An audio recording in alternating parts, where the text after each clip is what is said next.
Welcome back to Hardball. On Thursday, that's yesterday, the U.S. Senate unanimously passed a resolution apologizing for slavery. But some members of the House of Representatives say it's a bad bill because of the last sentence in the resolution, which is, nothing in this resolution authorizes or supports any claim against the United States or serves as a settlement of any claim against the United States. Well, can the U.S. apologize for slavery officially, as the Senate has done, without some greater form of reparation? Joining me right now is Tennessee Democratic Congressman Steve Cohen, who sponsored the resolution in the House. He's sponsoring it now. And U.S. Congressman Jim Clyburn, a hero of the civil rights movement from South Carolina, a regular on this program. He's the former chairman of the Black Caucus, and he's now the majority whip, one of the top leaders in the House. Mr. Cohen, I want to thank you for coming on tonight. I want to thank Mr. Clyburn on this Friday night. Let's talk about the issue at hand. What is the value of the resolution, sir, if it doesn't have any reparation attached to it? Well, I think any time a country, or a person for that matter, does a grievous wrong, they need to apologize, and that starts a process. The process, I hope, is a dialogue that makes people understand the effects and the ramifications of slavery and Jim Crow. They are great. I see them in my district. I see them in the United States of America, and I think a dialogue can and should begin. We have apologized to Japanese Americans, appropriately enough, for their internment, to Native American Indians, to the Hawaiian people when we took their island, and yet we've not apologized for the greatest sin that this country has committed, which is 246 years of slavery and nearly 100 years of Jim Crow. President Clinton came close, but he didn't do it. President Bush came close, but didn't do it. The churches, some of the churches have. I believe the Episcopalian Church has. But it's, I think, an appropriate thing to do, and I'm proud of Senator Harkin and Senator Brownback for leading the Senate in this effort, and I was proud to pass But why? You're from what state? Tennessee. You're from a southern state that was part of fighting the Civil War from the other side. What about people from Pennsylvania whose ancestors went down and fought the Civil War and got killed? We lost 600,000 men in that fight in the Civil War who died at point-blank range. These guys were killed fighting the evils of slavery. And now you want them to apologize? It makes no sense to me. Why should the whole country apologize for what a good half or more of the country got killed opposing? Sir. Well, first of all, I mean, you're from Tennessee. Maybe you should apologize first before you ask the rest of the country to. Why should Pennsylvania apologize for something it fought and died to? You're laughing. It's not funny. No, I'm not laughing, Chris. Why should anybody Chris. apologize for your sins?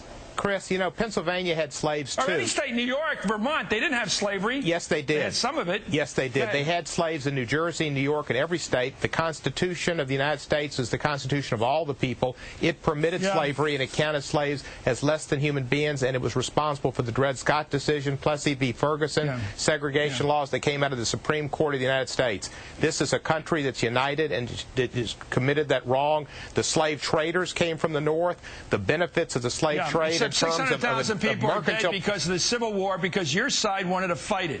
Well, it's not to my side. You know, East Tennessee was a split state, and my relatives weren't here, but that's not the issue. The issue is where we are today in America, and as American congressmen, and the American government needs to apologize. I just don't think the blame is equal. I don't think the blame is equal, sir. A lot of our families didn't get here till after the Civil War. I think maybe some plantation owners who still have the farm, still own the plantation, still benefit to some extent from slavery. That's exactly the point. That's exactly the point. Okay. They were wrong, but so were the people who had the goods that they sold. So were the people who built the ships. So were the people who insured the ships. So were the people who financed those ventures. They were all in the North, in Pennsylvania and New York. Those are the people that benefited from it, too. I don't hold General Grant responsible for the other side when he was fighting the war. Let me go right now to Congressman Clyburn. Sorry to take up your time, Mr. Clyburn, but I think there's an issue here. Your thoughts?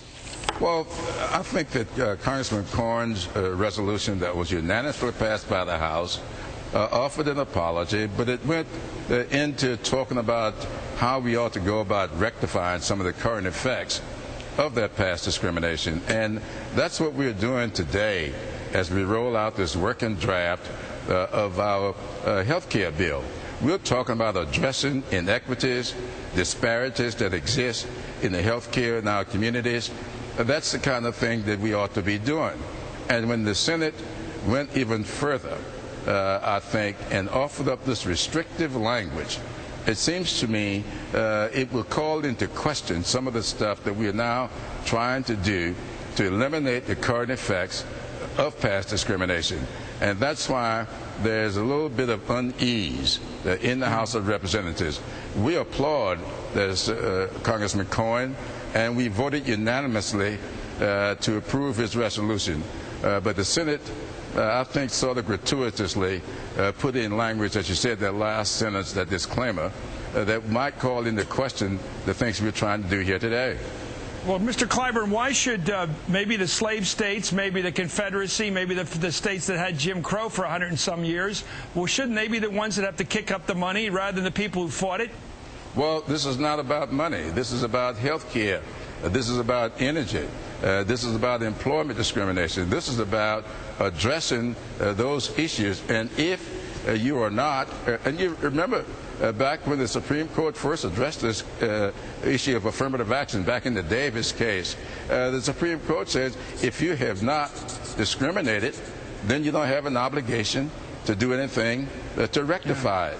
And so that's what we're trying to do, looking at those areas where they did, in fact, discriminate, and see what we can do about righting those wrongs. And that's what Representative Cohen's resolution does. It allows us to go forward in a proactive manner, be futuristic here, not just look back with words, but look forward with deeds. Let me ask you about the deeds, Mr. Cohen. Congressman, what do you think should be done in terms of reparations? Anything? Well, Congressman Conyers has a HRES 40, which calls for a study of reparations. I'm a co-sponsor of Chairman's resolution, and it would be a study. And the most eminent authority on reparations, Professor Charles Ogletree of Harvard University, has said that study could be anything, but it could be emphasizing more public health, public education, public jobs programs, public opportunity, and not just for African Americans, wherever Americans have been held back, whether it's Appalachia or inner cities or rural areas. And that's what Charles Ogletree suggested when he testified before the Judiciary Committee. Yeah, I think reparations makes sense. I just wonder if we're ever going to figure out how to do it. And Mr. Clyburn, do you have a clear sense of what's the appropriate, if you could be president right now and had the Congress 100% behind you, what would you do? What I would do is exactly what we're attempting to do with this legislation, energy legislation, health legislation. I would look at ways that we can programmatically and with new policy address these inequities and make concerted efforts to do things that will make up for them and eliminate the disparities. That's what I would do. I think that people, when they use that term reparation, they immediately start thinking about checks or money going out. That's true. And that's what causes the problem here. I do believe that our government is doing a good job toward addressing these things, and we ought not do anything with a resolution or otherwise that will call any of these efforts into question. You know how the House of Representatives are made up. 435 men and women from all across this country with various views, very diversified, and they voted unanimously for Mr. Cohen's resolution. We would like to do the same thing with the Senate, but we believe that the Senate's resolution, with that restrictive language at the end, would call into question many of the efforts that we are trying to undertake here today.